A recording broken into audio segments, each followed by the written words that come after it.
ವ್ಯಾಕರಣ, ಛಂದಸ್ಸು, ಅಲಂಕಾರ, ನಿಘಂಟು, ಜ್ಯೋತಿಷ್ಯ ಶಾಸ್ತ್ರ, ಸಂಗೀತ, ಶಾಸನಶಾಸ್ತ್ರ, ನಾಣ್ಯಶಾಸ್ತ್ರ, ಪುರಾತತ್ವ, ಹಸ್ತಪ್ರತಿಗಳನ್ನೆಲ್ಲ ಸಂಶೋಧನೆ ಮಾಡಿದವರು. ಭಾಷಾಶಾಸ್ತ್ರ, ಭಾರತೀಯ ಕಾಲಗಣನೆಯನ್ನು ಕುರಿತು ಕನ್ನಡ, ಸಂಸ್ಕೃತ, ತೆಲುಗು, ಹಿಂದಿ ಹೀಗೆ ಅನೇಕ ಭಾಷೆಗಳ ಪರಿಣಿತರಾಗಿರುವ ಅನೇಕ ಸುಮಾರು 150ಕ್ಕೂ ಹೆಚ್ಚಿನ ನಿಯತಕಾಲಿಕೆಗಳ ಬರವಣಿಗೆಯನ್ನು ಪ್ರಕಟಣೆಯನ್ನು ಬರೆದಂಥವ್ರು.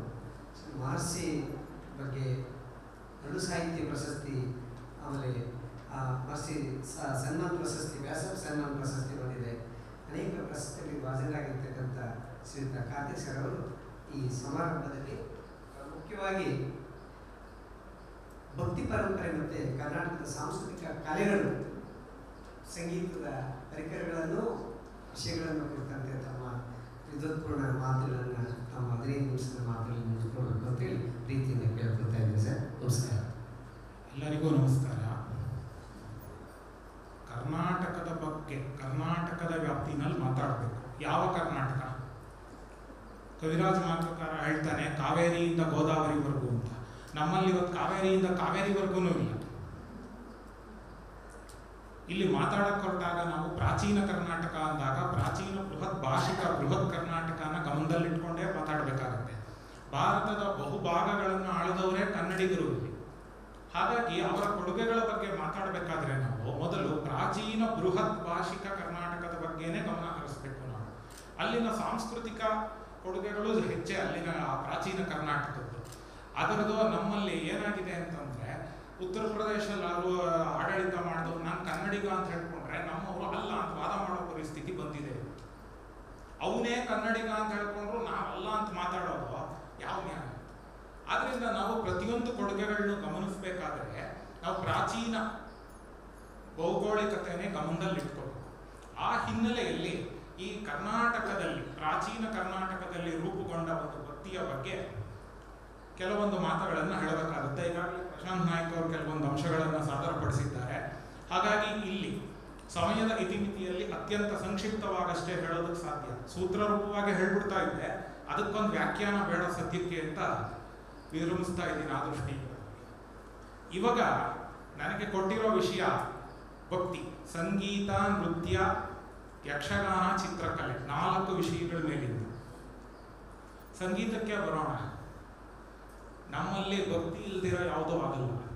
ತ್ಯಾಗರಾಜರು ತಮ್ಮ ಕೀರ್ತನೆಯಲ್ಲಿ ಸಂಗೀತ ಜ್ಞಾನವು ಭಕ್ತಿ ವಿನ, ಸಂಗೀತ ಜ್ಞಾನ ಭಕ್ತಿ ಇಲ್ದಿರ ಆಗುತ್ತಾ ಅಂತಾನೆ ಒಂದು ಕೀರ್ತನೆ ಇದೆ. ಅಷ್ಟೇ ಅಲ್ದಿರ ಅವರು ರಾಮಭಕ್ತರು, ರಾಮಭಕ್ತಿಯ ಸಾಮ್ರಾಜ್ಯ ಯಾವ ರೀತಿ ಅನ್ನೋದ್ರ ಮೇಲೇನೆ ಒಂದು ಕೀರ್ತನೆ ಬರೀತಾರೆ. ಭಕ್ತಿ ಭಿಕ್ಷಮೀಯವೇ ಅವ್ರ ಒಂದು ಕೀರ್ತನೆ. ಅಂದ್ರೆ ಭಕ್ತಿಯ ಭಿಕ್ಷೆಯನ್ನು ನೀಡಬೇಕಲ್ಲವೇ ಅಂತ ಒಂದು ಕೀರ್ತನೆ ಇದೆ. ಈ ಭಾವ ತ್ಯಾಗರಾಜರು ತೆಲುಗುನಲ್ಲೇ ಬರೆದಿರಲಿ, ಯಾವುದರಲ್ಲಾದರೂ ಬರೆದಿರಲಿ, ಇದು ನಮ್ಮ ಪ್ರಾಚೀನ ಬೃಹತ್ ಕರ್ನಾಟಕದಲ್ಲಿ ಮೊದಲಿನಿಂದಲೂ ಇದ್ದದ್ದೇ ಇದ್ದದ್ದು. ಇವಾಗ ನಮ್ಮಲ್ಲಿ ಸಂಗೀತದಲ್ಲಿ ಏನು ಅಂತಂದ್ರೆ, ಅದರಲ್ಲೂ ದಕ್ಷಿಣ ಭಾರತದ ಸಂಗೀತ ಇವತ್ತು ಅದು ಕರ್ನಾಟಕ ಸಂಗೀತ. ಹಾಗೆ ನೋಡಕ್ ಹೋದ್ರೆ ಉತ್ತರಾದಿ ಸಂಗೀತದ ರೂಪುರೇಷೆಗಳನ್ನ ನಿರ್ಧರಿಸಿದವರು ಇದೇ ಕನ್ನಡಿಗರೇನೆ.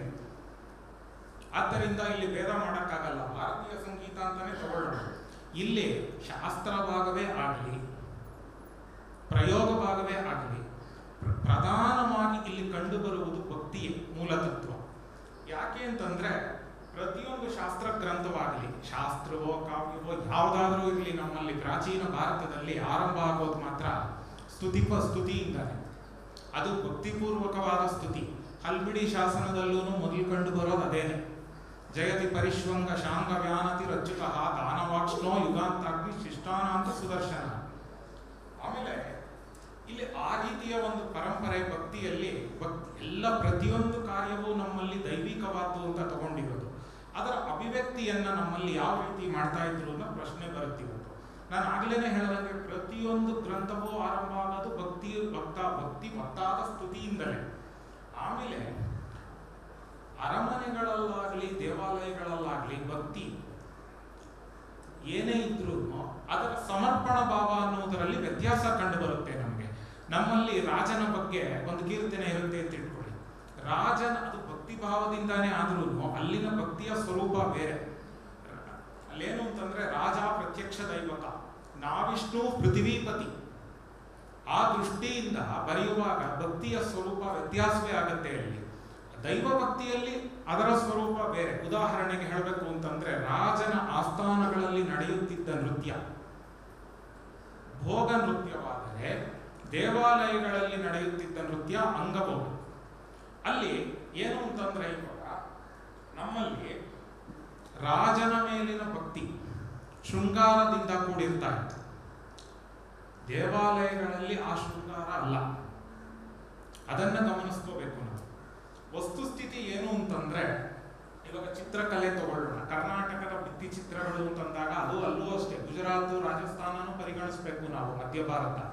ಆ ಚಿತ್ರಕಲೆಯಲ್ಲಿ ಕಂಡು ಬರುವ ಭಕ್ತಿ ಯಾವ ತರದ್ದು?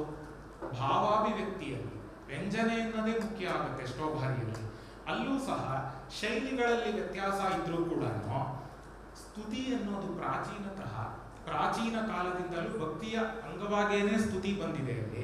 ಮತ್ತೆ ಭಕ್ತಿಯನ್ನು ಅಲ್ಲಿ ಅಭಿವ್ಯಕ್ತಿಗೊಳಿಸುವ ಸಾಧನ ಒಂದು ಚಿತ್ರಕಲೆಯಾಗಿದೆ ಅಲ್ಲಿ ಪ್ರಾಚೀನ ಭಾರತದಲ್ಲಿ. ಅದರಲ್ಲೂ ಗುಜರಾತ್ ಪ್ರದೇಶದ ಚಿತ್ರಕಲೆ, ರಾಗಮಾಲಾ ಚಿತ್ರಗಳು ಇದೇ ಭಕ್ತಿಯ ಒಂದು ಅಂಗವಾಗಿಯೇ ರೂಪುಗೊಂಡಿತ್ತು. ಇಲ್ಲಿ ರಾಗಮಾಲಾ ಚಿತ್ರಗಳು ಅಂತ ನಾವು ಮಾತಾಡಕ್ ಹೊರಟ್ರೆ ಅದರ ಮೂಲ ಕರ್ನಾಟಕ. ಅದರ ಮೊದಲನೇ ಉಲ್ಲೇಖ ಸಿಕ್ಕೋದು ಯಾವುದು ಅಂತಂದ್ರೆ ಭೀಮಕವಿ ಬಸವ ಪುರಾಣದಲ್ಲಿ. ಅದು ರಾಗಮಾಲಾ ಅಂತ ಬೆಳೆದಿದ್ದು ಮಾತ್ರ ಉತ್ತರ, ಪಶ್ಚಿಮ, ಪೂರ್ವ ಭಾರತಗಳಲ್ಲಿ, ಹುಟ್ಟಿದ್ದು ಮಾತ್ರ ಕರ್ನಾಟಕದಲ್ಲಿ. ಅಲ್ಲಿ ರಾಧಾಕೃಷ್ಣರ ಪ್ರೇಮವೇ ಒಂದು ಭಕ್ತಿ ಕಾವ್ಯವಾಗಿ ರೂಪುಗೊಂಡಿತ್ತು. ಅಲ್ಲಿ ದೇವಾಲಯಗಳಲ್ಲಿ ಇದೇ ಭಕ್ತಿಯ ಅಭಿವ್ಯಕ್ತಿ ಏನಾಗ್ತಾ ಇತ್ತು ಅಂದ್ರೆ, ಶೃಂಗಾರ ಕಾವ್ಯಗಳಲ್ಲ. ಅಲ್ಲಿ ಶೃಂಗಾರ ಅನ್ನೋದಿದ್ರೂ ಅದು ನಮ್ಮ ಸಂಭೋಗ ಶೃಂಗಾರದ ತರ ಇರ್ತಾ ಇರಲಿಲ್ಲ ದೇವಾಲಯಗಳಲ್ಲಿ. ದೇವಾಲಯ ಮತ್ತೆ ರಾಜಸ್ಥಾನ ಎರಡೂ ಕಡೆ ಯಾವ ರೀತಿ ಇತ್ತು ಅನ್ನೋದು ವ್ಯತ್ಯಾಸ ತೋರಿಸಲೇಬೇಕಾಗುತ್ತೆ. ನಾವು ಎರಡಕ್ಕೂ ಒಂದೇ ರೀತಿಯ ಪಟ್ಟ ಕಟ್ಟಕ್ಕಾಗಲ್ಲ. ಆಮೇಲೆ ಶಾಸನಗಳಲ್ಲೂ ಅಷ್ಟೇ. ಈಗ ಶಾಸನಗಳಲ್ಲಿ ನೃತ್ಯ ಶಾಲೆಗಳ ಉಲ್ಲೇಖ ಯದ್ವಾ ತದ್ವಾ ಬರುತ್ತೆ. ನಮ್ಮ ಕರ್ನಾಟಕದ ಅತಿ ಪ್ರಾಚೀನ ನೃತ್ಯ ಶಾಲೆ ಯಾವುದು ಅಂತಂದ್ರೆ ಗುಡ್ನಾಪುರದಲ್ಲಿ, ಉತ್ಖನನದಲ್ಲಿ ದೊರಕಿರೋದು 2 ನೃತ್ಯ ಶಾಲೆಗಳು ಸಿಕ್ಕಿದೆ ಅಲ್ಲಿ. ಅಲ್ಲಿ ನೃತ್ಯ ಅಂತಂದ್ರೆ ಅದು ರಸಾಶ್ರಯವಾದ್ದು, ನೃತ್ಯ ಅಂತಂದ್ರೆ ಭಾವಾಶ್ರಯವಾದ್ದು ಅಂತ ಪ್ರಾಚೀನರ ವ್ಯಾಖ್ಯಾನವೇ ಇದೆ ಅಲ್ಲಿ. ಆ ನೃತ್ಯ 2 ಬೇರೆ ಬೇರೆ ಪದಗಳು.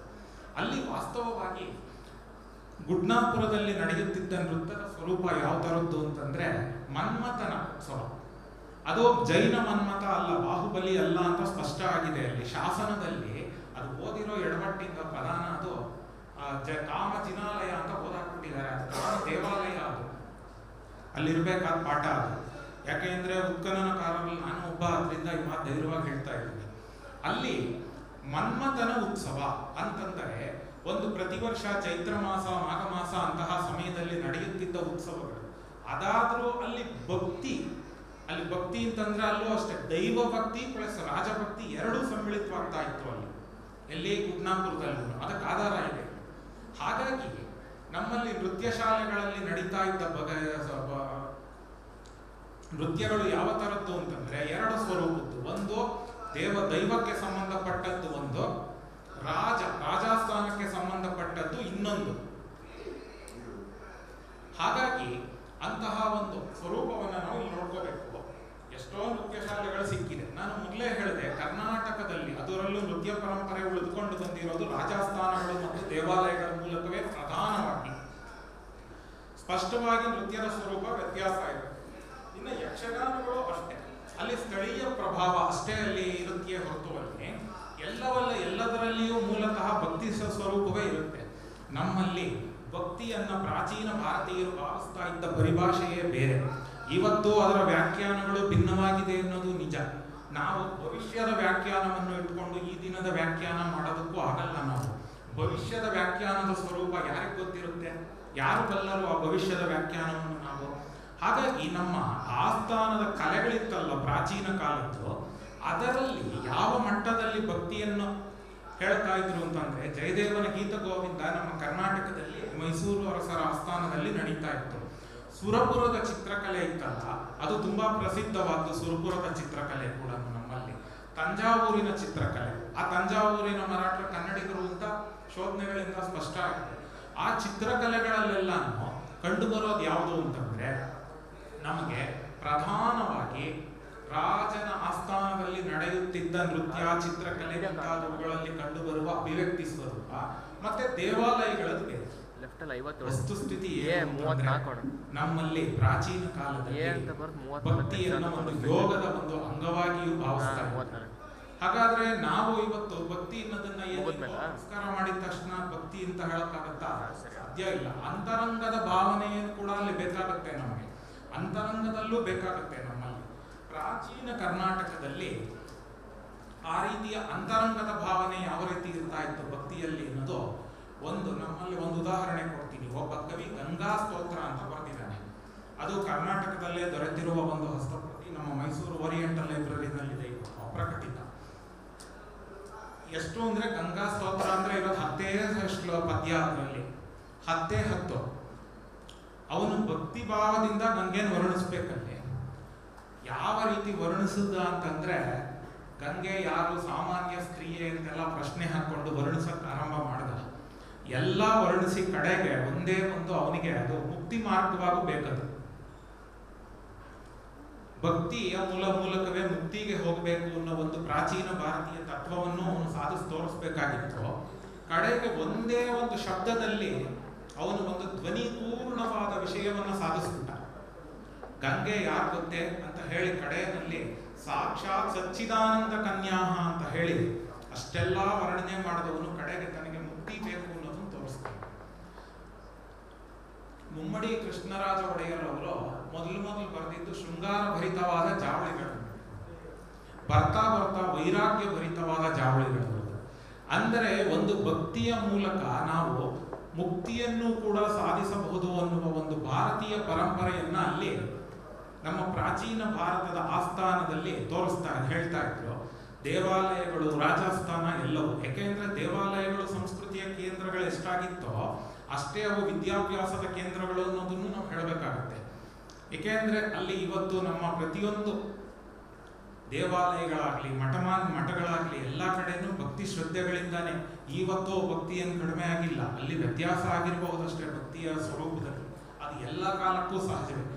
ಆದ್ದರಿಂದ ನಮ್ಮಲ್ಲಿ ಏನು ಅಂತಂದ್ರೆ, ಪ್ರಾಚೀನ ಭಾರತದ ಸ್ವರೂಪದಲ್ಲಿ ಮೊದಲು ವ್ಯಾಖ್ಯಾನ ಮಾಡಿ ನಮ್ಮ ಕಾಲದ ಸ್ವರೂಪವನ್ನು ವ್ಯಾಖ್ಯಾನ ಮಾಡೋದು ಸೂಕ್ತವಾಗಿ ಕಾಣುತ್ತೇನೋ ಅಂತ ಹೇಳಬೇಕಾಗಿದೆ. ಇಲ್ಲಿ ಹೇಳದ್ನಲ್ಲ, ವ್ಯತ್ಯಾಸ ಆಗೇ ಆಗುತ್ತೆ ವ್ಯಾಖ್ಯಾನದಿಂದ ವ್ಯಾಖ್ಯಾನಕ್ಕೆ, ವ್ಯಕ್ತಿಯಿಂದ ವ್ಯಕ್ತಿಗೆ. ಯಾರು ಏನು ಮಾಡೋಕ್ಕಾಗಲ್ಲ. ಆದರೆ ಕಲೆ ಅನ್ನೋದು ನಮ್ಮಲ್ಲಿ ಒಂದು ಅಭಿವ್ಯಕ್ತಿಯ ಮಾಧ್ಯಮ ಹೇಗೋ, ಪ್ರಾಚೀನ ಭಾರತದ ದೃಷ್ಟಿಯಿಂದ ಅದು ಮೋಕ್ಷದಾಯಕ ಮಾಧ್ಯಮವೂ ಹೌದು. ಈಗ ನಮಗದು ಆಸಕ್ತಿಯನ್ನು ಭಕ್ತಿಯಿಂದನೂ ಪರಿಗಣಿಸೋರಿದ್ದಾರೆ. ಅದಿಲ್ಲ ಅಂತಂದ್ರೆ ಯಾವುದು ಸಾಧಿತವಾಗಲ್ಲ ನಮ್ಮಲ್ಲಿ. ಅದನ್ನ ನಾವು ಹೇಳಬೇಕಾಗುತ್ತೆ. ಇವಾಗ ನೃತ್ಯ ಶಾಲೆಗಳಲ್ಲಿ ನಡೀತಾ ಇತ್ತು ಅಂತ ಹೇಳದ್ನಲ್ಲ, ಭಕ್ತಿಯನ್ನು ತೋರಿಸಿದ್ದಾನೆ. ಎಷ್ಟರ ಮಟ್ಟಿಗೆ ಅಂತಂದ್ರೆ ತೊಡೆಯನ್ನು ಅಲುಗಿಸಿದ ಹಾಗೆ.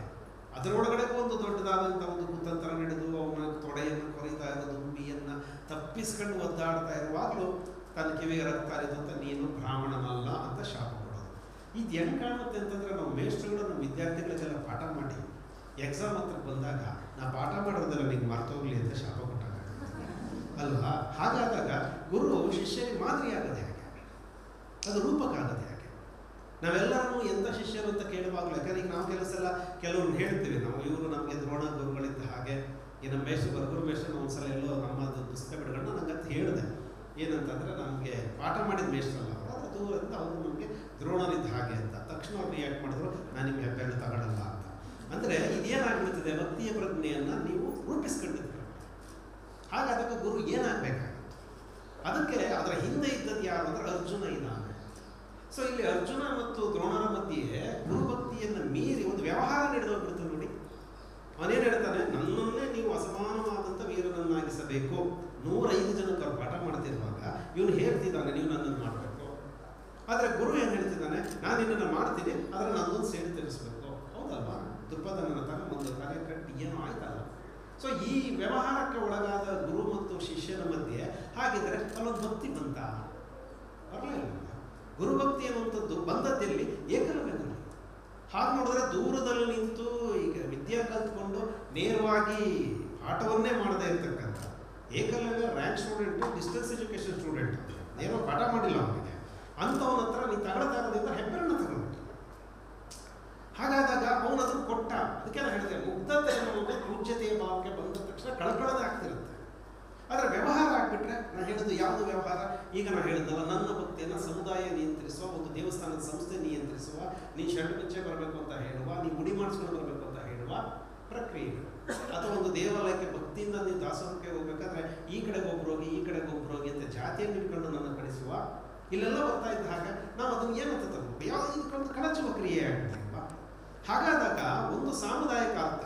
ನನಗೆ ಇವೆರಡು ಕಥನಗಳನ್ನು ಆದ ತಕ್ಷಣ ದುರ್ಯೋಧನನೂ ಭಕ್ತನೇ, ಏಕಲವ್ಯನ ಪ್ರಶ್ನೆ, ಕರ್ಣನಿಗೆ ನಮ್ಮ ಪರಶುರಾಮ ಕೊಡ್ತಾ ಇರುವ ಶಾಪದ ಪ್ರಶ್ನೆ. ಇಲ್ಲಿ ನಮಗವರು ಮೌಲ್ಯಯುತವಾಗಿ ನೋಡ್ತಾ ಇರಿ. ನೀವು ಮೌಲ್ಯಯುತವಾಗಿ ನೋಡಿದಾಗ ಅವನು ಏನಾಗಿ ಕಾಣ್ತಾ ಇದ್ದಾನೆ? ಹೌದು, ಗುರುವಿಗೆ ಅವ್ರು ಕೇಳಿದ್ದನ್ನು ಕೊಡಬೇಕು, ಗುರು ದೊಡ್ಡವನು. ಆದರೆ ಗುರು ದೊಡ್ಡವನಾಗೋದಕ್ಕೆ ಆ ಸ್ಥಾನ ಉಳಿಸ್ಕೊಳ್ಳೇ ಇಲ್ವಲ್ಲ. ಯಾಕೆಂದರೆ ಗುರು ಕೊಡಬೇಕೇ ಹೊರತು ಏನನ್ನು ಪಡ್ಕೋಬಾರ್ದಲ್ವ ಶಿಷ್ಯನ ಹತ್ರ. ಹಾಗಾಗಿ ಅವ್ನು ಪಡ್ಕೊಳ್ತಾ ಇದ್ದಾನೆ ಅಂದ ತಕ್ಷಣ ಇವ್ರು ಕೊಟ್ಟರು ಹೌದು. ಆದರೆ ನಾನು ಹೊರ ನಿಂತ್ಕೊಂಡು ನೋಡಿದಾಗ ಏನಾಯ್ತು ಅಂದರೆ, ಇವರಿಬ್ಬರ ಭಕ್ತಿ ಇತ್ತಲ್ಲ, ಇದು ಇವ್ರ ಬದುಕನ್ನೇ ಕಳಚಿಬಿಡ್ತಾರಲ್ಲ, ಕಳಚುವ ಕೊಂಡೆ ಆಗೇ ಬಿಡ್ತಾರಲ್ಲ. ಹಾಗಾದಾಗ ಚರಿತ್ರೆ ಒಳಗಡೆಗೆ ರೂಪಕಗಳಾಗಿ ದಾಖಲಾದ ನೋಡಿ. ವಿಚಿತ್ರ ಏನಂದರೆ, ಇವರಿಬ್ಬರು ಕೂಡ ಯಾರೋ ನಿಮ್ಮ ಕರ್ಣ ಮತ್ತು ಏಕಲವ್ಯ ಕಳ್ಕೊಂಡ್ರು, ಆದರೆ ಚರಿತ್ರೆ ಒಳಗೆ ಉಳ್ಕೊಂಡ್ರು. ನಾವು ಮತ್ತೆ ನೆನಪು ಮಾಡ್ಕೊತೀವಿ. ಇವರಿಬ್ಬರಿಗೂ ದೊಡ್ಡ ಗುರುಗಳು ಅನ್ಸ್ಕೊಂಡ್ರು, ಆದರೆ ನಮಗೆ ಪ್ರಶ್ನಾರ್ಹವಾಗಿ ಉಳ್ಕೊಂಡ್ರು. ಹಾಗಾಗಿ ನನಗೆ ಅನಿಸಿತ್ತು ಇದು ಯಾಕೆ ಅಂತಂದ್ರೆ, ಈಗ ನೋಡಿ, ತಾಯಿ ತಂದೆ ನಮಗೆ, ಯಾಕೆಂದರೆ ಮೊದಲನೇದು ಮಾತೃದೇವೋ ಅಲ್ಲಿಂದ ಶುರು ಮಾಡಬೇಕು. ಹೌದು, ತಾಯಿಯ ಪ್ರಶ್ನೆಯನ್ನು ಇಲ್ಲಿಂದ ಶುರು ಮಾಡಿದ್ರು.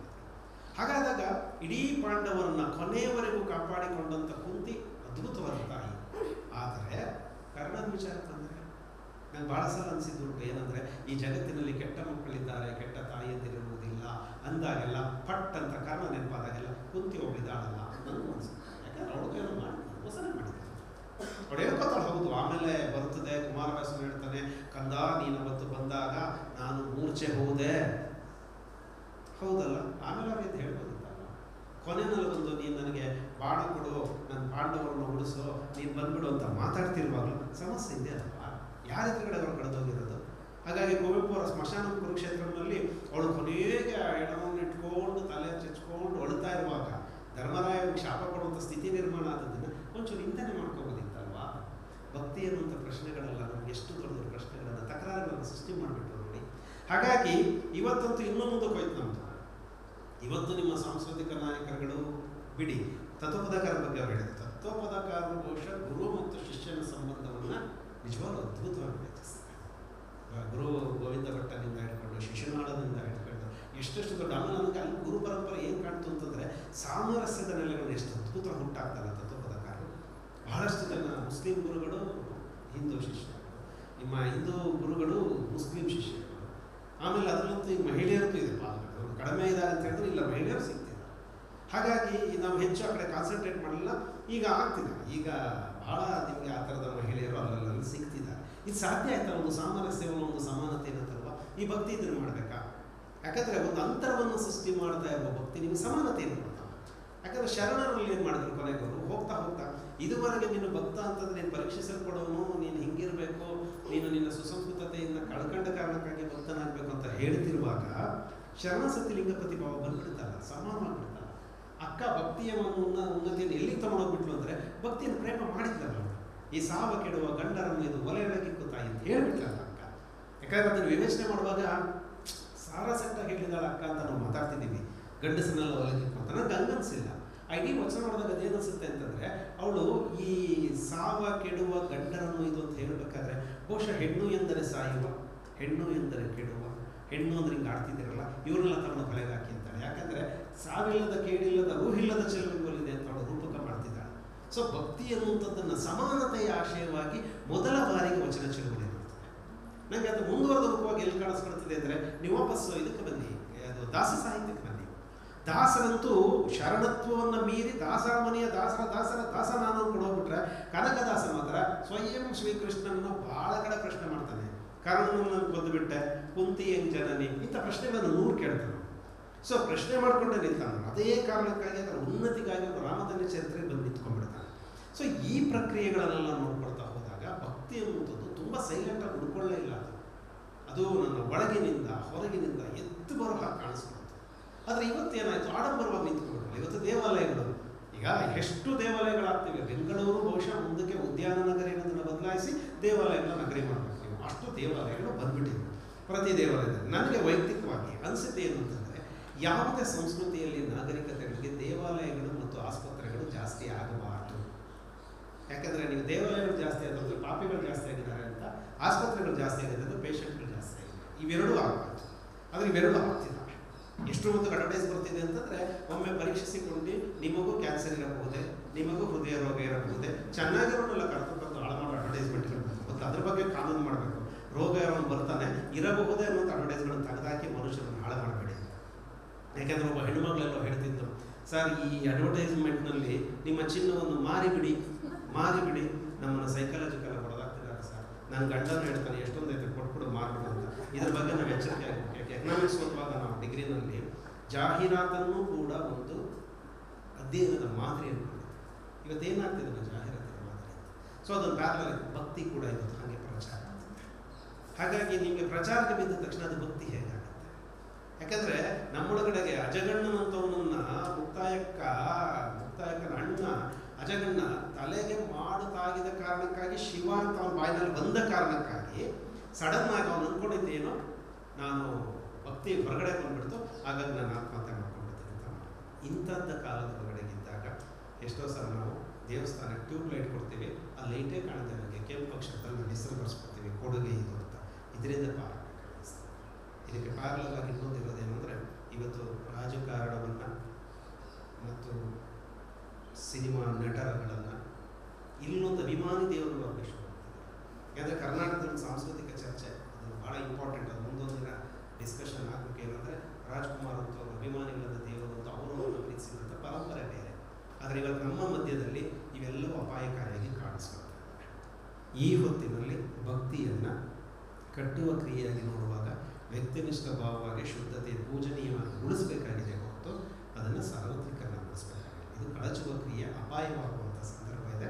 ನಾನು ನಿಜವಾಗ್ಲೂ ಸಮಾಜಮುಖಿಯನ್ನು ಅಭಿನಂದಿಸ್ತೀನಿ. ಯಾಕೆಂದರೆ ಈ ಥರದೊಂದು ವಿಷಯವನ್ನು ಮುಖ್ಯವಾಹಿನಿಗೆ ತಂದ ಕಾರಣಕ್ಕೆ ಅಭಿನಂದನೆ ತಿಳಿಸ್ತಾರೆ. ಧನ್ಯವಾದಗಳು. ಗುರುಗಳಿಗೆ ಸಂಪೂರ್ಣ ಪ್ರೀತಿ, ಶ್ರದ್ಧೆ, ಸಮರ್ಪಣೆಯನ್ನು ಅರ್ಪಿಸೋದು ಇದು ದೇವರ ಮೇಲೋ ಅಪಾರ ಭಕ್ತಿ, ವಿಶ್ವಾಸ, ಆರಾಧನೆಯ ಭಾವನೆಗೆ ಸಂಬಂಧಪಟ್ಟದ್ದು. ಇದನ್ನು ಭಕ್ತಿ ಕಳಚುವ ಹಾಗೆ ಕಟ್ಟುವ ಪ್ರಕ್ರಿಯೆ ಹೇಗೆ ಎನ್ನುವ ವಿಚಾರಗಳನ್ನು ನಮ್ಮ ಮುಂದೆ ತಮ್ಮದೇ ಆದಂಥ ವಿಚಾರಗಳ ಮೂಲಕ ಪ್ರಸ್ತಾಪ ಮಾಡ್ತಾರೆ ಪ್ರೊಫೆಸರ್ ಜಿ ಪ್ರಶಾಂತ್ ನಾಯ್ಕ್ ಅವರು. ಪ್ರಶಾಂತ್ ನಾಯ್ಕ್ ಸರ್ ಅವರು ಕೆಲವು 2 ಸಾಲುಗಳಷ್ಟೇ ಅವರ ಬಗ್ಗೆ ಪರಿಚಯವನ್ನು ಮಾಡಿಕೊಳ್ಳುವಂಥ ಕೆಲಸವನ್ನು ಮಾಡ್ತಾರೆ. ಕುವೆಂಪು ವಿಶ್ವವಿದ್ಯಾಲಯದ ಪ್ರಾಧ್ಯಾಪಕರಾಗಿರುವ ಪ್ರೊಫೆಸರ್ ಪ್ರಶಾಂತ್ ನಾಯ್ಕ್ ಸರ್ ಅವರು ಕವನ, ಕಥೆ, ಪ್ರಬಂಧ, ಸಂಶೋಧನೆ, ವಿಮರ್ಶೆ ಮತ್ತು ಸಂಪಾದನಾ ಕ್ಷೇತ್ರಗಳಲ್ಲಿ ಹಲವಾರು ಸಾಹಿತ್ಯಿಕ ಪ್ರಕಾರಗಳಲ್ಲಿ ತಮ್ಮನ್ನು ತೊಡಗಿಸಿಕೊಂಡು ಬರೆದು 40ಕ್ಕೂ ಹೆಚ್ಚಿನ ಕೃತಿಗಳನ್ನು ಸಂಪಾದನೆ ಮಾಡಿದರೆ. ಕನ್ನಡ ಸಾಹಿತ್ಯ ಮತ್ತು ಸಂಸ್ಕೃತಿ ಕ್ಷೇತ್ರದಲ್ಲಿ ತಮ್ಮದೇ ಆದಂಥ ಬರಹ ಮತ್ತು ಚಿಂತನೆಗಳಿಂದ ನಾಡಿಗೆ, ಕನ್ನಡ ನಾಡ ಭಾಷೆ, ಸಾಹಿತ್ಯಕ್ಕೆ, ಸಂಸ್ಕೃತಿಗೆ ಪರಿಚಿತರಾದಂಥವರು. ಅನೇಕ ಕೃತಿಗಳು ಮತ್ತು ಅನೇಕ ಪ್ರಶಸ್ತಿಗಳಿಗೆ ಭಾಜನರಾದಂಥವರು ಡಾಕ್ಟರ್ ಪ್ರಶಾಂತ್ ನಾಯ್ಕ್ ಸರ್ ಅವರು. ಅವರಿಗೆ ಕುವೆಂಪು ವಿಶ್ವವಿದ್ಯಾಲಯದ ಪ್ರಾಧ್ಯಾಪಕರು. ಅವರಿಗೆ ತಮ್ಮೆಲ್ಲರ ಪರವಾಗಿ ಹೃತ್ಪೂರ್ವಕವಾದ ಸ್ವಾಗತವನ್ನು ನಾನು ಈ ಸಂದರ್ಭದಲ್ಲಿ ಬಯಸ್ತಾ ಇದ್ದೇನೆ. ಅವರು ಇವತ್ತು ನಮ್ಮ ಜೊತೆಗೆ ಹಂಚಿಕೊಳ್ತಕ್ಕಂಥ ವಿಚಾರ ಭಕ್ತಿಯ ಐತಿಹಾತ್ಮಕ ಮತ್ತು ನಿತ್ಯಾತ್ಮಕ ನೆಲೆಯ ನಿಟ್ಟಿನಲ್ಲಿ ತಮ್ಮ ವಿಷಯಗಳನ್ನ ಪ್ರಸ್ತಾಪ ಮಾಡಬೇಕು ಅಂತೇಳಿ ಪ್ರೀತಿಯಿಂದ ಅವರಿಗೆ ವೇದಿಕೆಯನ್ನು ಕೊಡ್ತಾ ಇದ್ದಾರೆ.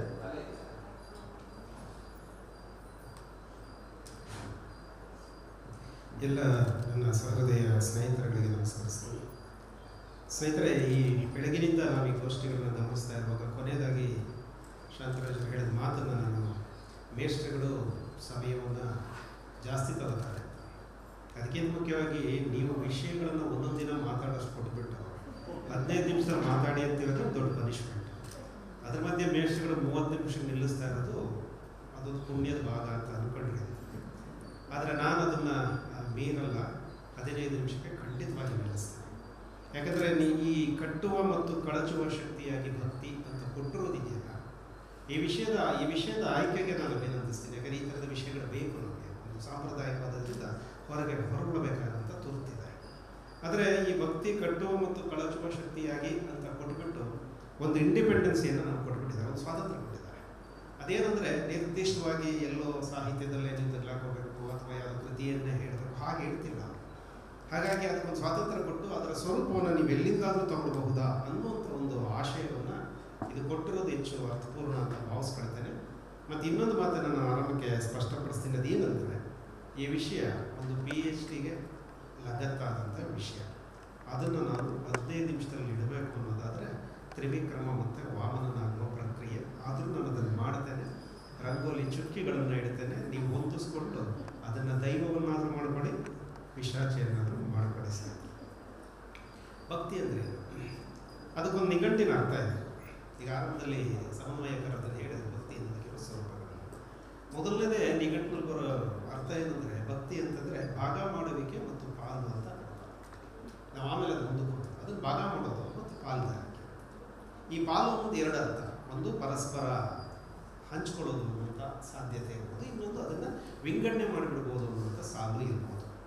ಮುಂದಕ್ಕೆ ದೇವರು, ತಾಯಿ, ತಂದೆ, ಗುರು ಇವುಗಳಿಗೆ ಸಲ್ಲಿಸಬಹುದಾದಂಥ ನಿಷ್ಠೆ ಮತ್ತು ಶ್ರದ್ಧೆ, ಅಲ್ಲಿ ಸೇವೆ ಮತ್ತು ಉಪಚಾರ ತಾನೇ ಸೇರ್ಕೊಳ್ತದೆ. ಇದು ಭಕ್ತಿಯ ಸ್ವರೂಪ. ಹಾಗಾಗಿ ಭಕ್ತಿಗೀತೆ ಅಂದರೆ ಭಗವಂತನ ಕುರಿತಂಥ ಹಾಡು.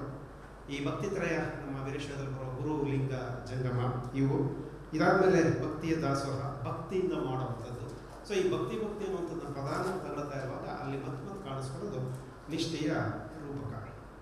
ಒಂದು ಮಾತನ್ನು ನಿಘಂಟು ಇನ್ನೊಂದು ಕಡೆ ಹೇಳುತ್ತೆ. ಏನು ಹೇಳುತ್ತಂದರೆ ಸುಸಂಸ್ಕೃತರು ಆತ್ಮಶಕ್ತಿಯನ್ನು ಮರೆತು ಪೂರ್ಣವಾಗಿ ದೈವವನ್ನೇ ನಂಬಬೇಕಾಯಿತು. ಈ ಸನ್ನಿವೇಶವೇ ಭಕ್ತಿ ಪಂಥಕ್ಕೆ ಪ್ರೇರಕವಾಯಿತು ಅಂತ ಒಂದು ಸ್ಟೇಟ್ಮೆಂಟ್ ಇದೆ. ಇದು ನನಗೆ ಹೇಗೆ ಕಾಣುತ್ತೆ ಅಂತಂದರೆ ಇದೊಂದು ಆಧ್ಯಾತ್ಮ ಪರವಾದಂಥ ವಿವೇಚನೆ ಇತ್ತು. ಅವ್ರು ಹೇಳ್ತಿರೋದೇನು, ಸುಸಂಸ್ಕೃತರು ಆತ್ಮಶಕ್ತಿಯನ್ನು ಮರೆತು ಪೂರ್ಣವಾಗಿ ದೈವವನ್ನೇ ನಂಬಬೇಕಾಯಿತು. ಇಲ್ಲಿ ಮೊದಲನೇ ಮಾತು, ಸುಸಂಸ್ಕೃತರು ಅವರ ಆತ್ಮಶಕ್ತಿಯನ್ನು ಮರೀತಾರೆ. ನನಗೇನೋ ಒಂದು ಸಣ್ಣ ತಕರಾರಾದರೆ ಏನು ಅಂದರೆ, ಅವ್ರನ್ನ ಸುಸಂಸ್ಕೃತರು ಅಂತ ಕರೆದ ತಕ್ಷಣ ಅವರು ಆತ್ಮಶಕ್ತಿಯನ್ನು ಮರೆಯೋದು ಹೇಗೆ? ಅದೊಂದು ಮೂಲಭೂತವಾದ ಪ್ರಶ್ನೆ. ಹಾಗಾದಾಗ ಅದೊಂದು ಇನ್ನೋಸೆನ್ಸ್ ಬಗ್ಗೆ ಮಾತನಾಡ್ತಾ ಇದೆಯಾ, ಅದೊಂದು ಮುಗ್ಧತೆ ಬಗ್ಗೆ ಮಾತನಾಡ್ತಾ ಇದೆಯಾ? ಹಾಗನ್ನಿಸುವಾಗ ನಮಗೆ ಬೇರೆ ಬೇರೆ ಥರದ್ದು ಕಾಣಿಸ್ಕೊಳ್ತದೆ. ಯಾಕೆಂದರೆ ಈ ಭಕ್ತಿ ಮಾರ್ಗದಲ್ಲಿ 3 ಸ್ವರೂಪವನ್ನು ಹೇಳಲಾಗಿದೆ. ಒಂದು ಕರ್ಮ ಮಾರ್ಗ, 2ನೇದು ಭಕ್ತಿ ಮಾರ್ಗ, 3ನೇದು ಜ್ಞಾನ ಮಾರ್ಗ. ನನಗೆ ಈ ಭಕ್ತಿ ಅನ್ನುವುದನ್ನು ಮೊದಲನೇದಾಗಿ ನಾನೊಂದು ಮುಗ್ಧತೆ ಅಂತ ಲೆಕ್ಕಕ್ಕಿಡಿದ್ರೆ ಬಹುಶಃ ಒಂದಿಷ್ಟು ರೂಪಕಗಳನ್ನು ನಿಮ್ಮ ಎದುರುಗಡೆ ಕೊಟ್ಬಿಡ್ತೀನಿ. ಯಾವ ಅರ್ಥದಲ್ಲಿ ನಾನು ಅದನ್ನು ಮುಗ್ಧತೆ ಅಂತ ಹಿಡಿತೀನಿ. ಹರಿಹರ ತನ್ನ ರಗಳೆ ಒಳಗಡೆಗೆ ಕಣ್ಣಪ್ಪನ ನೋಡನ್ನು ಬರೀತಾನೆ. ಅಲ್ಲಿರೋದೆಲ್ಲ ಭಕ್ತಿಯ ಸ್ವರೂಪ. ನಾನು ಉದಾಹರಣೆಗೆ ಆಗ್ತಾ ಹೋಗ್ತೇನೆ. ಯಾಕಂದರೆ ಆ ಕಣ್ಣಪ್ಪ ಬೇಟೆ ಸಿಕ್ಕಲಿಲ್ಲ ಅಂತ ಭಗವಂತನ ಪ್ರಾರ್ಥನೆ ಮಾಡಿ ಆಮೇಲೆ ಏನು ಮಾಡ್ದ? ತಂದು ಅವನಿಗೆ ಏನನ್ನು ಇಟ್ಟ? ಒಂದು ಜಿಂಕೆ ತನಗೆ ಸಿಗಲಿಲ್ಲ ಅಂತ ಜಿಂಕೆ ಸಿಕ್ಕಿದ್ರೆ ಅದರ ಮಾಂಸವನ್ನು ಸಮಾಪಾಲಾಗಿ ನಿನಗೆ ಕೊಡ್ತೀನಿ ಅಂತ ಅವನು ಮುಂದೆ ಪ್ರಾರ್ಥನೆ ಮಾಡಿ ಸಿಕ್ಕಿದ ಮೇಲೆ ಅದನ್ನು ದಿನನಿತ್ಯ ಮಾಡ್ತಾ ಬಂದ. ಕೊನೆಗೆ ಏನು ಮಾಡ್ತಾನೆ? ಅವನನ್ನು ಪಾರ್ವತಿ ಕೇಳ್ತಾನೆ. ಯಾಕಂದರೆ ಅವನ ಭಕ್ತಿನಲ್ಲಿ ಸ್ವರೂಪ ಹೇಗಿತ್ತು ಅಂತಂದರೆ, ಭಗವಂತನನ್ನು ಸ್ನಾನ ಮಾಡಿಸ್ಬೇಕಲ್ಲ, ಅವನಿಗೆ ಬಾಯಿನಲ್ಲಿ ನೀರು ತುಂಬ್ಕೊಂಡ್ಬರ್ತಾನೆ, ಕೈನಲ್ಲಿ ಒಂದು ಕೈನಲ್ಲಿ ಮಾಂಸ ಇಟ್ಕೊಂಡ್ಬರ್ತಾನೆ, ಇನ್ನೊಂದು ಹೂವನ್ನೆಲ್ಲ ತಲೆ ಮೇಲೆ ಇಟ್ಕೊಂಡ್ಬರ್ತಾನೆ. ಆದರೆ ಅಷ್ಟೊತ್ತಿಗೆ ಅವ್ನು ಬರೋದು ಮಧ್ಯಾಹ್ನ. ಆದರೆ ಬೆಳಗ್ಗೆ ಹೊತ್ತಿಗೆ ಪುರೋಹಿತ ಬಂದು ಎಲ್ಲನೂ ಸ್ವಚ್ಛ ಮಾಡಿ, ಈ ಸ್ವಚ್ಛತೆ ಅನ್ನೋದನ್ನು ಈ ಸಂದರ್ಭದಲ್ಲಿ ದೇವಾಲಯದ ಸ್ವಚ್ಛತೆ ರಂಗೋಲಿ ಹಾಕಿ ತೊಳೆದು ಏನು ಮಾಡ್ಕೊಂಬಂದರೆ, ಈ ಪುಣ್ಯಾತ್ಮ ಬಂದು ಅವನು ತಲೆ ಮೇಲೆ ನೀರು ಹಾಕುವಾಗ ಬಾಯಿಂದ ಹೋಗಲಿ, ತನ್ನ ತಲೆ ಮೇಲೆ ಹೂನೆಲ್ಲ ಅವನ ತಲೆ ಮೇಲಿಟ್ಟು ಕೊನೆಗೆ ದೇವರಿಗೆ ಸಮಾನವಾದಂಥದ್ದು ಅಂತ ಹೇಳಿ ಅದರಲ್ಲೂ ಬೆಂದಿರೋದು ತುಂಬ ಚೆನ್ನಾಗಿರೋದು ಅಂತ ಮಾಂಸವನ್ನು ಅವನಿಗೆ ಕೊಟ್ಟು ಹೀಗಂತ ಮಾಡ್ಕೊಳ್ತಾ ಇರುವಾಗ ಪಾರ್ವತಿಗೆ ಸಿಟ್ಟು ಬರ್ತದೆ. ಇವನನ್ನು ಯಾವ ಸೀಮೆ ಭಕ್ತ ನೀನು ಅಂತ ಕೇಳಿದಾಗ ಶಿವ ಕೊನೆಗೆ ಕನ್ವರ್ಟ್ ಮಾಡ್ತಾನೆ. ಏನಂದರೆ ನೀನುಗಳನ್ನು ಏನು ಅಂತ ತೋರಿಸ್ತೀನಿ ಅಂತ ಹೇಳಿ ತನ್ನ ಕಣ್ಣಲ್ಲಿ ಮೊದಲನೇ ಕಣ್ಣಲ್ಲಿ ರಕ್ತ ಬರೋಕ್ಕೆ ಶುರುವಾಯಿತು. ಅದನ್ನು ನೋಡಿದ ತಕ್ಷಣ ಇದುವರೆಗೆ ದಿನನಿತ್ಯ ಪೂಜೆ ಮಾಡ್ತಿರೋ ಭಕ್ತ ಇದ್ದಾನಲ್ಲ ಅಥವಾ ಪುರೋಹಿತ ಇದ್ದಾನಲ್ಲ, ಅವನು ನೋಡಿದ ತಕ್ಷಣ ಗಾಬರಿ ಬಿಡ್ತಾನೆ. ಇದೇನೋ ಆತಂಕ ಆಗಿಬಿಟ್ಟಿದೆ ಅಂತಾನೆ. ಊರಿನ ಜನಗಳನ್ನೆಲ್ಲ ಕರ್ಕೊಂಬರ್ತಾನೆ. ಅವರೆಲ್ಲ ಬಂದು ಯೋಚನೆ ಮಾಡೋದೇನು ಅಂತಂದರೆ, ಇಲ್ಲಿ ಏನೋ ದೊಡ್ಡ ತೊಂದರೆ ಆಗಿಬಿಟ್ಟಿದೆ, ಹಾಗಾಗಿ ನಮಗೇನೋ ಆತಂಕಗಳಿದ್ದಾವೆ ಅಂದುಬಿಟ್ಟು ಕೊನೆಗೆ ಅವರು ಕೂಡ ಊರು ಬಿಟ್ಟಂಗೆ ಎಲ್ಲರೂ ಬಾಗಿಲು ಮುಚ್ಕೊಂಡು ಓಡೋಗ್ಬಿಡ್ತಾರೆ. ಆದರೆ ಕಣ್ಣಪ್ಪ ಅವ್ನು ಮಾಡಲಿಲ್ಲಲ್ಲ. ಅವನು ಬಂದ, ಏನಾಯ್ತಪ್ಪ ನನ್ನ ತಂದೆ ಭಗವಂತ ಅಂತ ಹೇಳಿ ಅವನಿಗೆ ಕೊನೆಗೆ ಕಣ್ಣಿನ ರಕ್ತ ನಿಲ್ಸಕ್ಕಾಗಲ್ಲ ಅಂತ ಒಂದು ಕಣ್ಣು ಕೊಟ್ಟ. ಅಷ್ಟೇ, ಇನ್ನೊಂದು ಕಣ್ಣಲ್ಲೂ ರಕ್ತ ಬಂತು. ಆ ಕಣ್ಣನ್ನು ಗುರ್ತಿಟ್ಕೊಳ್ಳೋಕ್ಕೆ ತನ್ನ ಎಡಗಾಲಿ ಹೆಬ್ಬೆರಳನ್ನು ಇಟ್ಟು ಇನ್ನೊಂದು ಕಣ್ಣನ್ನು ಇಟ್ಟ. ಕೊನೆಗೆ ಶಿವ ಪಾರ್ವತಿ ಏನು ತೋರಿಸ್ತಿದ್ದಾನೆ ಅಂದರೆ, ಭಕ್ತಿ ಅಂದರೆ ಆಡಂಬರ ಅಲ್ಲ, ಅದು ಪೂಜೆ ಅನ್ನೋದು ಹಾಗಲ್ಲ, ಅದು ರೂಪಿಸ್ಬಿಟ್ಟ. ನಾನು ಯಾಕೆ ಈ ಉದಾಹರಣೆ ಕೊಡ್ತೀನಿ ಅಂದರೆ, ಈ ನೆಲದೊಳಗಡೆಗೆ ಈ ಭಕ್ತಿಯನ್ನು ರೂಪಕವಾಗಿ ತೋರಿಸಿದವರೆಲ್ಲ ಶ್ರಮಿಕರು ಮತ್ತು ತಳಸಿದ್ದಾರೆ. ಒಬ್ಬ ನೀವು ಇವನನ್ನು ತಗೊಳ್ಳಿ, ಇನ್ನೊಬ್ಬ ಭಕ್ತ ಮಾರ್ಕಂಡೇಯ ಹಣೆ ಬರಹವನ್ನೇ ಬದಲಾಯಿಸ್ಬಿಟ್ಟ, ಲಿಂಗವನ್ನು ತಬ್ಕೊಂಡ್ಬಿಟ್ಟ. ಯಮಧರ್ಮರಾಯ ಸೋತು ಕೊನೆಗೆ ಶಿವನ ಹತ್ರ ವಾಪಸ್ ಹೋಗುತ್ತಾ ಒಂದು ಕಥೆ, ಕಟ್ಟುವ ಕ್ರಿಯೆ. ಆದರೆ ವ್ಯಕ್ತಿನಿಷ್ಠ ನೋಡಿ ಇವೆಲ್ಲ ಭಕ್ತಿ. ನಾನು ಯಾಕೆ ಇದನ್ನು ಪ್ರಧಾನವಾಗಿ ಹೇಳ್ತಿದ್ದೆ, ವ್ಯಕ್ತಿನಿಷ್ಠವಾದಂಥ ಭಕ್ತಿ. ಆದರೆ ಈ ಭಕ್ತಿ ಸಾಮುದಾಯಿಕವಾದರೆ ಏನಾಗುತ್ತೆ, ಸುಮ್ಮನೆ ಆಧುನಿಕತೆಗೊಂದು ಜಂಪ್ ಮಾಡಿ ನಾನು ನಿಮ್ಮ ಹತ್ರ ಒಂದು ವಿಷಯ ಹೇಳಕ್ಕೆ ಬಯಸ್ತೇನೆ. ಧರ್ಮಸ್ಥಳದಲ್ಲಿ ಶುರುವಾಯಿತು, ಈಗೆಲ್ಲ ದೇವಾಲಯಗಳು ಬರ್ತಿದೆ. ಏನಂತಂದರೆ, ನೀವು ದೇವರನ್ನು ನೋಡೋಕ್ಕೆ ಶರ್ಟ್ ಬಿಚ್ಚು ಹೋಗ್ಬೇಕು. ನನಗೆ ಇವತ್ತಿಗೂ ಅರ್ಥ ಆಗಿಲ್ಲ, ನನಗೆ ಯಾರೂ ಉತ್ತರ ಕೊಟ್ಟಿಲ್ಲ, ನಾನು ಯಾಕೆ ಶರ್ಟ್ ಬಿಚ್ಚು ಹೋಗ್ಬೇಕು. ಅದಕ್ಕಿರೋ ಕಾರಣ ಬೇರೆ ಇದೆ ಧರ್ಮಸ್ಥಳದ, ನಾನು ಅದನ್ನ ಪ್ರಸ್ತಾಪ ಮಾಡೋಕ್ಕೆ ಹೋಗಲ್ಲ. ಈಚೆಗೆ ಶೃಂಗೇರಿನಲ್ಲೂ ಮುಕ್ತತೆ ಇತ್ತು, ಈಚೆಗೆ ಮನ್ಮನೆ ಶೃಂಗೇರಿ ಹೋದಾಗ ಅಲ್ಲೂ ಕೂಡ ದೇವರು ನೇರವಾಗಿ ಕಾಣುತ್ತೀನಿ, ಮೆಟ್ಲು ಹತ್ಕೊಂಡು ಅಲ್ಲಿ ಹೋಗ್ಬೇಕು ಅಂತ ನೀವು ಶರ್ಟ್ ಬಿಚ್ಚಬೇಕು ಅಂತ, ಪಂಚೆ ಹಾಕೋಬೇಕು ಅಂತ. ನನಗೆ ಶರ್ಟ್ ಬಿಚ್ಚೋದು ಪಂಚೆ ಹಾಕ್ಕೊಡೋದು ಅಂತಿದ್ದಂಗೆ ಅದು ಏನೋ ಒಂದು ಪುನರುತ್ಥಾನದ ಥರ ಕಾಣುತ್ತೆ. ಅದು ಏನೋ ನಾನು ಹೇಳಲ್ಲ, ನಿಮ್ಗೆ ಅರ್ಥ ಆಗುತ್ತೆ. ನಾನು ಅವ್ರಿಗೆ ಏನು ಕೇಳಿದೆ ಅಂದರೆ, ಶಾರದಾಂಬೆ ಯಾವತ್ತು ಬಂದು ಹೇಳಿದ್ದು ಗಂಡಸರು ಶರ್ಟ್ ಬಿಚ್ಕೊಂಡು ಬರಬೇಕು ಅಂದರೆ, ನಾನು ಹೇಳ್ತಿರೋದು ನೀವು ಅದರೊಳಗಡೆ ದೇವಾಲಯವನ್ನು ಭಕ್ತಿ ಅಂತ ಅಂದ್ಕೊಂಡು ನೀವು ಪ್ರವೇಶ ಮಾಡ್ತಾ ಇರೋ ಹೊತ್ತಿಗೆ ನಿಮಗೆ ಕೆಲವು ಕಟ್ಟುಪಾಡುಗಳನ್ನು ಹಾಕಿಬಿಟ್ರೆ ಏನಾಗುತ್ತೆ. ಹಾಗಾದಾಗ ನನ್ನ ಭಕ್ತಿಯ ಸ್ವರೂಪವನ್ನು ಯಾರು ನಿಯಂತ್ರಿಸ್ತಿದ್ದಾರೆ, ಅವ್ನು ನಿಯಂತ್ರಿಸ್ತಾ ಇರೋದಕ್ಕೆ ಕಾರಣಗಳೇ ಅಲ್ವಾ. ಇವತ್ತಿಗೂ ನಮಗೆ ಮುಗ್ಧರುಗಳಿಗೆ ನನಗೆ ಇಲ್ಲೇನ ಕಾಣುತ್ತೆ ಹೇಳಿ, ಭಕ್ತಿ ಕಳಚುವ ಕ್ರಿಯೆ ಕಾಣಿಸ್ತಾರೆ. ನನ್ನನ್ನು ನನ್ನ ಪಾಡಿಗೆ ಬಿಡೋದಿಲ್ಲ ನೀವು, ನನ್ನ ಹಾಗೆ ಇರೋದಕ್ಕೆ ಬಿಡೋದಿಲ್ಲ ನೀವು ಅನ್ನುವಂಥ. ಅದರೆಲ್ಲರ ಆಚೆಗೂ ಇನ್ನೊಂದು ಮೂಲಭೂತವಾದ ಪ್ರಶ್ನೆ ಇದ್ದೇ ಇದೆ, ನಮ್ಮೆಲ್ಲರಿಗೂ ಗೊತ್ತು. ನಮ್ಮೆಲ್ಲ ಮಕ್ಕಳನ್ನು ಹುಟ್ಟಿದ 3 ವರ್ಷದೊಳಗೆ 4 ವರ್ಷದವರೆಗೂ ಮುಡಿ ಕೊಡಿಸ್ಬಿಡ್ತೀವಿ, ಆಮೇಲೆ ಮುಡಿ ಕೊಟ್ಬಿಡ್ತೀವಿ. ಅದೆಲ್ಲ ನಡೀತಾ ಇರೋದೆಲ್ಲಿ, ಮಹದೇಶ್ವರನ ಬೆಟ್ಟಕ್ಕೆ, ತಿರುಪತಿಗೆ. ಆದರೆ ಮುಡಿ ಕೊಡ್ತಾ ಇರೋರು ಯಾರು? ಮತ್ತು ಅದೇ ಶ್ರಮಿಕ ವರ್ಗ. ಹರ್ಸ್ಕೊಂಡ್ಬಿಡ್ತೀವಿ, ಭಕ್ತಿ ಹೆಸ್ಕೊಂಡ್ಬಿಡ್ತೀವಿ. ಕೆಲವು ಸಲ ಅಂತೂ ನಮ್ಮ ಹೆಂಡ್ತಿರೋ ಒಳ್ಳೇದಾದ್ರೆ ನಮ್ಮ ಗಂಡಂದ್ರನ್ನೇ ಬುರುಡೆ ಮಾಡಿಸ್ತೀವಿ ಅಂತ ಹರ್ಸ್ಕೊಂಡ್ಬಿಡ್ತಾರೆ, ಅದು ಬೇರೆ ಥರ.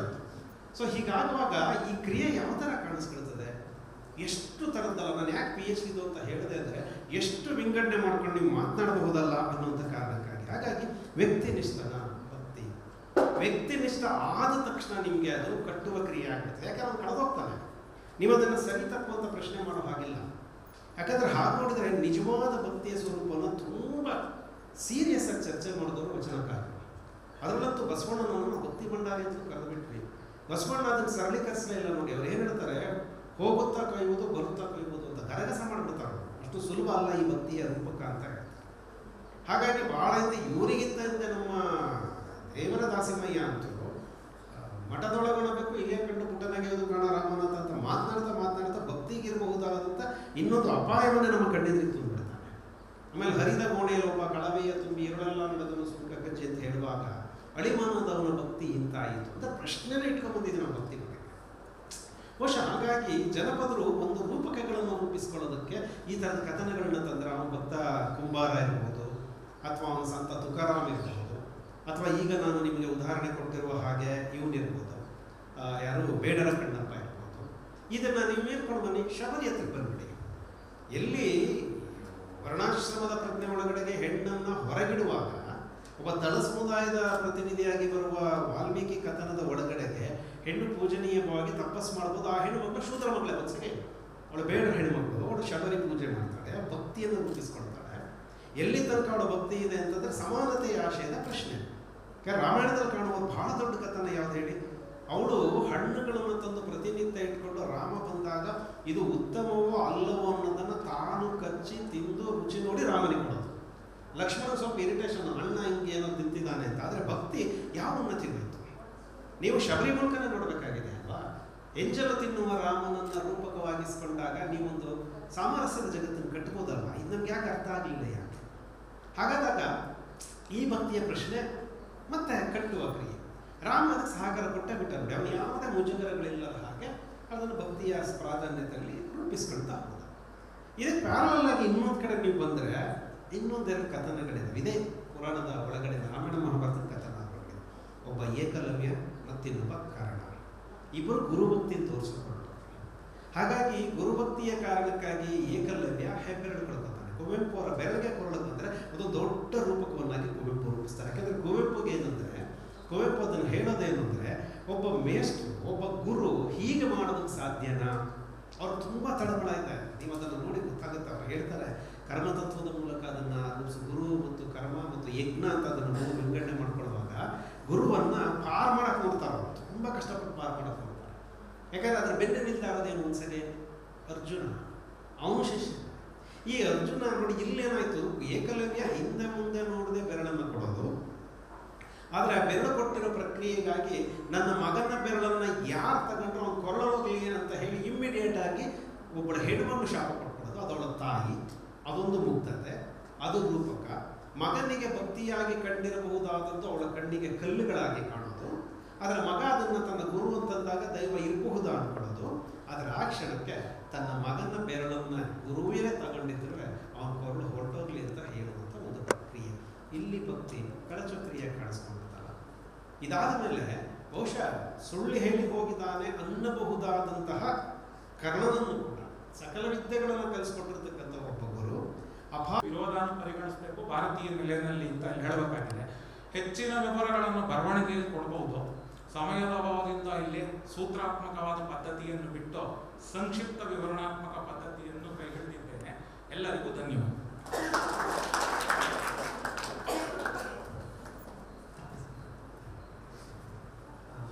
ಕಾರ್ತಿಕ್ ಸರ್ ಅವರು ಭಾರತೀಯ ನೆಲೆಯಲ್ಲಿ ಸಂಗೀತದ ವಿವಿಧ ಪರಿಕರಗಳನ್ನು ಕುರಿತಾಗಿ ತಮ್ಮದೇ ದಾಟಿಲಿ ತುಂಬ ಚೆನ್ನಾಗಿ ಮಾತಾಡಿದ್ದಾರೆ. ಅವರಿಗೆ ತಮ್ಮೆಲ್ಲರ ಚಪ್ಪಾಳೆ ಮೂಲಕ ಧನ್ಯವಾದಗಳು.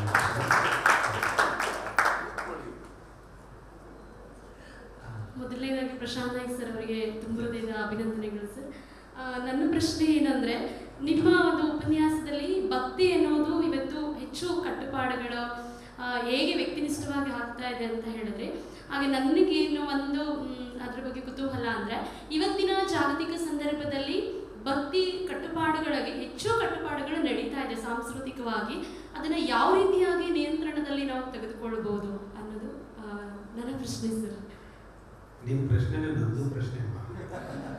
ಯಾಕಂದರೆ ನಿಮ್ಮ ಜಾಗತೀಕರಣದ ಪ್ರಜ್ಞೆಗೆ ಅಂತ ಚಾರ್ಜ್ ಕಂಡ ತಕ್ಷಣ ಜ್ಞಾನವನ್ನು ಜೊತೆ ತಗೊಂಡು ಹೋಗುವಾಗ ಭಕ್ತಿ ಅನ್ನುವ ಮೂಲ ಧಾತುವನ್ನು ನಾವೇನು ಪ್ರಶ್ನೆ ಮಾಡಲೇಬೇಕಿದೆ. ನಾನು ಅದಕ್ಕೆ ಏನು ಮಾಡಿದೆ ಅಂದರೆ, ಏಕಕಾಲಕ್ಕೆ ಬಸವಣ್ಣನನ್ನು ಮಾತನಾಡ್ತಾ, ಕಣ್ಣಪ್ಪನನ್ನು ಉದಾಹರಣೆ ಕೊಡ್ತಾ ಏಕಲವ್ಯನವರೆಗೂ ಬಂದು ನಿಂತೆ ನಾನು. ಆಮೇಲೆ ಇವತ್ತಿನ ನಮ್ಮ ಸಂದರ್ಭದ ಸ್ವರೂಪಗಳನ್ನು ಮಾಡಿದ್ದೆ. ಈಗ ಮಾತನಾಡ್ತಾ ಸ್ನೇಹಿತರು ಹೇಳಿದ್ರಲ್ಲ, ಭಕ್ತಿಯ ಸ್ವರೂಪವನ್ನು ಹೇಗೆ ಐಡೆಂಟಿಫೈ ಮಾಡಿದೆ. ಹಾಗಾಗಿ ನಾನು ಹೇಳಿದ್ದು, ನಮ್ಮೊಳಗಡೆಗೆ ಭಾಳ ಸಲ ವಿಶೇಷವಾಗಿ ನನಗೆ ಹರಿಹರ ಭಾಳ ಇಂಪಾರ್ಟೆಂಟ್ ಆಗೋದು ಯಾಕೆಂದರೆ, ವ್ಯಕ್ತಿನಿಷ್ಠವಾಗಿ 100 ಜನ ಶರಣರನ್ನು ಭಕ್ತಿ ರೂಪಕ್ಕೆ ನಿಲ್ಲಿಸ್ಬಿಡ್ತಾನೆ.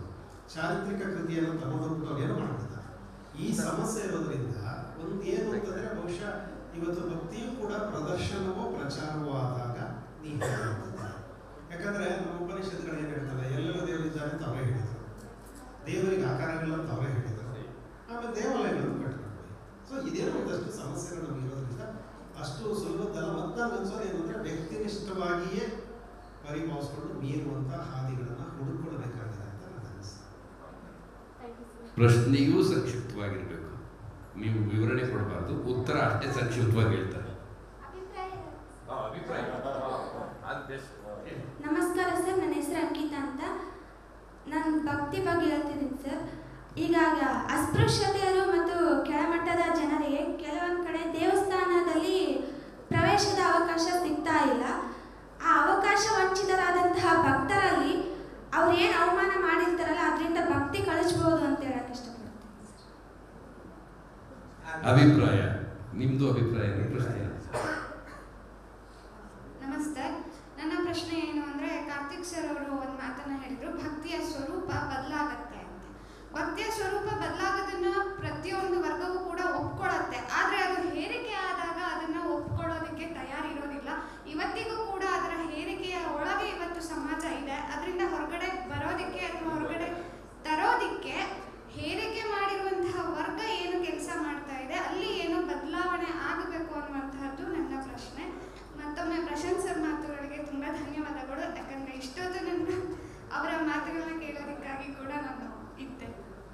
ಹೇರಿಕೆ ಮಾಡಿದ್ದಾರೆ ಅನ್ನುವ ಮಾತೇ ಮೊದಲನೇ ಹೇರಿಕೆ. ಇಲ್ಲಿ ಯಾರು ಹೇರಿರುವಂಥದ್ದು ಅಂತ ಅನ್ಸಲ್ಲ. ಇದು ಸಾವಿರ ಉದಾಹರಣೆ ನಾನು ಕೊಡಕ್ಕೆ ಸಿದ್ಧ ಇದ್ದೆ. ಈಗ ಪ್ರಾಚೀನ ಕಾಲದಲ್ಲಿ ಇದನ್ನು ಹೇರಿಕೆ ಮಾಡಿದ್ದಾರೆ ಅಂತಂದ್ರೆ, ಈಗ ಇಲ್ಲಿ ಮೊದಲನೇದಾಗಿ ಮೂಲ ಆಕಾರಗಳನ್ನು ಎಷ್ಟರ ಮಟ್ಟಿಗೆ ನಮ್ಮಲ್ಲಿ ನೋಡಿದ್ದಾರೆ ಅನ್ನೋದೇ ಪ್ರಶ್ನೆ ಹೇಳುತ್ತೆ.